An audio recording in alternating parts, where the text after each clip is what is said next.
जो भोजपुरी में काफी सुपर डुपर सॉन्ग दिए हैं। चलिए सर से बात करते हैं, कैसा प्रोजेक्ट लेकर के आ रहे हैं। नमस्कार सर। नमस्कार भैया, बोलिए। थोड़ा सा 2 मिनट सर बंद करें।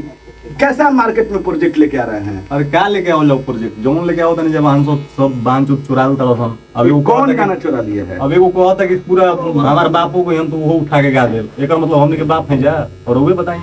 नहीं, ये शायद आप मसूरी लाल यादव जी को कह रहे हैं कि मसूरी मेल कुछ करके, उनका इंटरव्यू मैं भी देखा था। तो वही नहीं ऐसा कर रहा है, गाना गा दे रहे हैं किसी का भी। अभी हम लोग इतना मेहनत से काम किए, गाना बनाए हैं, पूरा सेम शब्द भी उठा के दिया है। ट्यून से कोई मतलब नहीं है, ट्यून तो हमारा भी नहीं है, लेकिन पूरा मैटर भी उठा गया है सेम। अच्छा, ये वो गाना बनाने में कितना मेहनत लगेगा सर? थोड़ा सा 1 मिनट, कितना टाइम लगेगा, कितना खर्चा कुछ बता तो। अरे अब क्या कर लो, आदमी गरीब आदमी बने वही में लागल बनी जा। कम से कम वो गाना में 4 से 5 हजार रुपया लग जाता है। कमाई कुछ बाना बेचारा ये लड़का एगो लिखल गाना के 4 तारीख के यही से डमी के नहीं जाइए। सरवन गुप्ता भैया बानी यही डमी के नहीं जा। 2-4 लाइन गाना थोड़ा सा गाएंगे। गाना ऐसे रहे, हमने के टाइटल बा मजाल कोना बीर के, लेकिन गाना के पंच लाइन ऐसे रहे, अरे कि मजाल कवना बीर के जे छुदी हियो हीर के, मजाल कवना बीर के।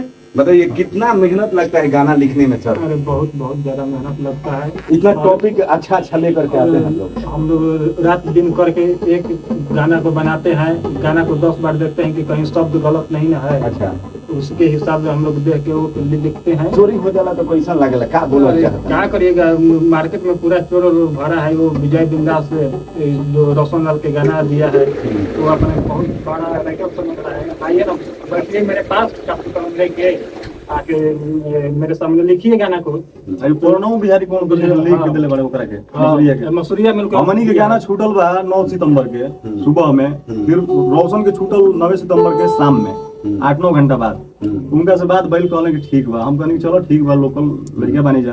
अब बाइन चुद लेके अपने आप का स्टार कहे के बा, हमनी ये गाना उठा के गावे के बा। कोनो मतलब बड़ा सिंगर लगाएंगे कि हम ये है हमनी के कास्ट के बाबू। अच्छा, हमनी के अपन मैटर बना के हमनी के गई नहीं जा। वो ट्यून दूसरा कोई के रहे, लेकिन हमनी के अपन शब्द रहे। हां, शब्द गई नहीं जा ओकरा के। उ साला एकदम पूरा सेम उठा ले बा। ई सब ई अहिर के लकी के तो ई माने अहिर जात के हमनी के तनी की सपोर्ट के लिए बनी जा, तब लोग बाजल बा। ओकरा गावे वाला ना कुछ ना, पहले खाली भौकाल थे इधर, तो इधर ही गईबे करता था। उसको कोई मतलब कुछ वैल्यू देता था। अभी आज भी उसका कुछ वैल्यू है, गाने आता है उसको। बस हमनी के सपोर्ट रहे। अब हम तो ये कहब अपन जितना दर्शक लोग बा सब वैसे ये कहब कि मतलब ये लोग बढ़ैलो का, ये लोग के साथ वो गलती करता कहीं ना कहीं आपके जाति से आते हैं सर। हम ही लोग बढ़ाए हैं। हम लोग की जाति एक लोग ने बढ़ाया है। अपने जाति के लड़का जो भी आगे बढ़ रहा है वही उठा के गा रहा है। वो खेसारी जी का वो गाना क्यों नहीं उठा के गा? तो गावे गणिया में दम बात उनका गावे ना। वो तो ना गाई कह रहे हैं कि पता बा कि ये सब नया लड़का है, नया सिंगर है, इसका उठा लेंगे, बढ़िया मैटर है, बच जाएगा। आप लोग का कहीं प्रॉब्लम होता है वही ना।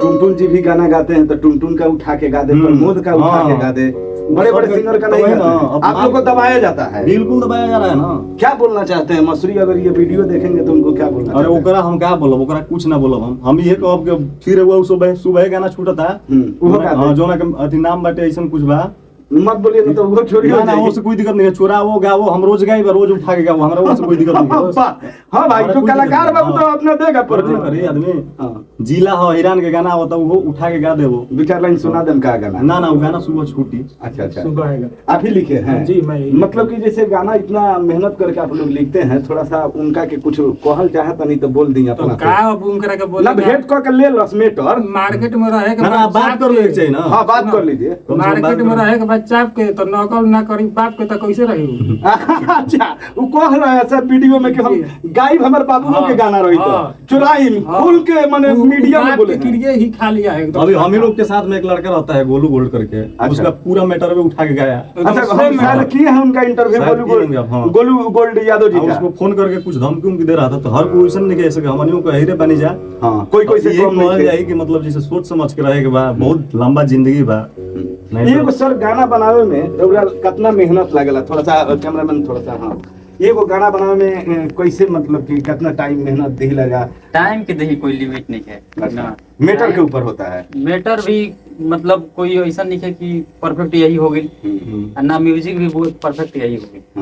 और टाइम तो ओकर बारे में कहबे मत करी। माने चुरावा माने- वाला लोग तो हाँ का चोरावा कुछ तड़न तो कॉपी चीज उठा के गावे में कोई बड़का चीज नहीं है, खूब से खूब तो 2-2.5 घंटा कॉपी चीज। कॉपी चीज हाँ, नया करे के बा हाँ, तो आदमी जितना समय दे उतना बेहतर कर सकेला लोग। अच्छा तो अब यही चीज हुए कि मैंने लगभग कम से कम तो हमने कभी भोजपुरी इंडस्ट्री में मेहनत करे वाला लोग करते बा, लेकिन ई लोग भी आवत रहन हमारे पास काम करे था लोग, तो अपने आप से तो खूब बढ़िया करते बनन।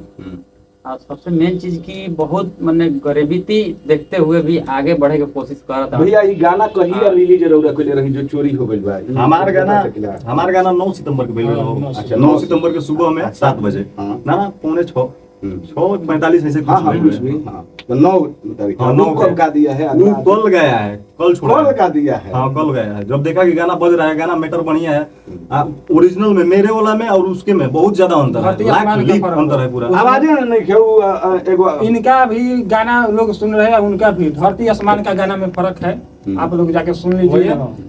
कितना हिट गाना दिले बनी जा। अभी हमनी के वो गाना बाजा था भदौआ में, जदौआ चुमा ले बड़ुए गाल में, हर चीज भइए पीले बने ऐसे हर चीज रिकॉर्ड हर चीज बता भइल दी तो गाना में के ओकरा में लइका के लाइन रहे पहले, हर एक चारू ओर भइल बाबे हाला गोरिया आ गरम भइल गहुआ मुहाला गोरिया, तो फिर लड़की के लाइन रहे, अरे की दूध हवा ले आवे खाती भइल रही खटाल में, भदौआ में जदौआ चुमा ले बड़ुए गाल में। ये मैटर अभी बहुत बढ़िया बजता। इससे पहले भी हमने के गाना बजल रहे लइका रोहतास वाला धास दे लइका रोहतास वाला रे, फिर ओकरा से पहले वो लेके थार में घुमेला हथियार जनुआ सब भइए के कइले बाटे। कहानी के रौरा के सोशल मीडिया पे कैसे संपर्क कर जे? यूट्यूब हमारा चैनल बा खुद VIP Yadav official, VIP Yadav official, Facebook और इंस्टा आईडी। ना ये मतलब इंस्टा सिंगर वीआईपी यादव,